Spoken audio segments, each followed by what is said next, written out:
Halo, jumpa lagi bersama saya.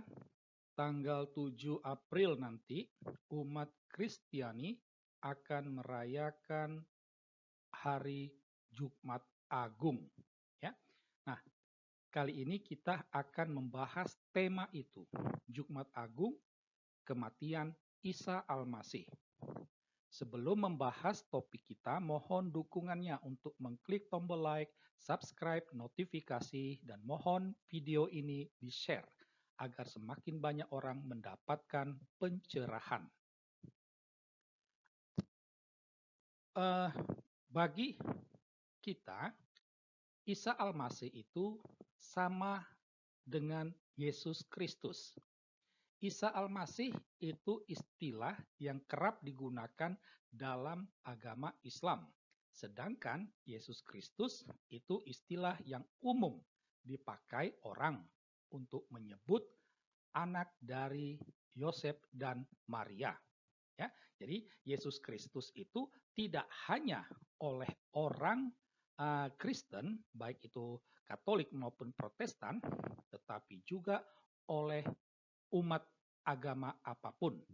Nah, kita tahu bahwa baik Isa Al-Masih atau Yesus Kristus itu mati di kayu salib. Ini keyakinan orang Kristen, ya. Kematian Yesus di kayu salib itu mempunyai makna, mempunyai nilai penebusan, ya. Karena uh, rencana keselamatan yang digagas Allah adalah untuk mengangkat kembali manusia yang jatuh ke dalam dosa. Nah, untuk mengangkat, untuk menebus dosa manusia, maka Yesus mati di kayu salib. Ya. Nah, bagi orang Kristen, kematian Yesus di kayu salib ini bukan hanya merupakan fakta iman, tetapi juga fakta sejarah.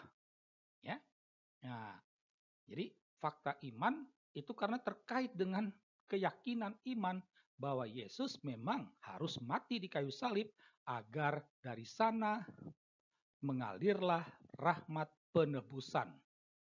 Nah, fakta iman ini didukung oleh fakta data sejarah. Ya, nah, matinya Yesus di kayu salib ini merupakan keyakinan iman Kristiani. Yang sayangnya keyakinan ini bertentangan dengan keyakinan umat Islam yang ada tertulis dalam surah An-Nisa ayat 157. Karena Al-Quran itu merupakan wahyu Allah, maka keyakinan umat Islam ini didasarkan pada perkataan Allah tadi, bahwa Allah menyatakan Yesus tidak mati di kayu salib. Yang mati itu adalah orang yang mirip dengan Dia. Ya, tetapi orang Kristen tidak ambil pusing dengan pernyataan Al-Quran tersebut.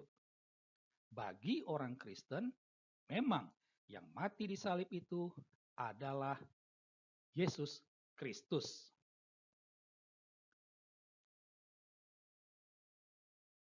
Nah, sekarang kita coba akan melihat Jumat Agung dan keyakinan umat Islam. Tampak jelas bahwa keyakinan umat Islam itu bertentangan dengan data Alkitab dan juga data sejarah. Dalam Alkitab, khususnya Perjanjian Baru, ada banyak kitab yang menampilkan fakta bahwa Yesus mati di kayu salib. Surat Paulus salah satunya dalam suratnya kepada jemaat di Filipi, surat yang pertama Rasul Petrus, keempat Injil, kisah para rasul, di mana semua penulis ini hidup pada zaman peristiwa penyaliban. Ya, bahkan di antaranya ada saksi mata, ya, ada yang melihat, gitu, ya. Demikian juga data sejarah setidak-tidaknya kami ambil 3. Tacitus, Mabar Serapion, dan Flavius Josephus. Ketiganya hidup pada masa penyalipan. Jadi pada masa penyalipan itu mereka umumnya sudah usia remaja. Ya.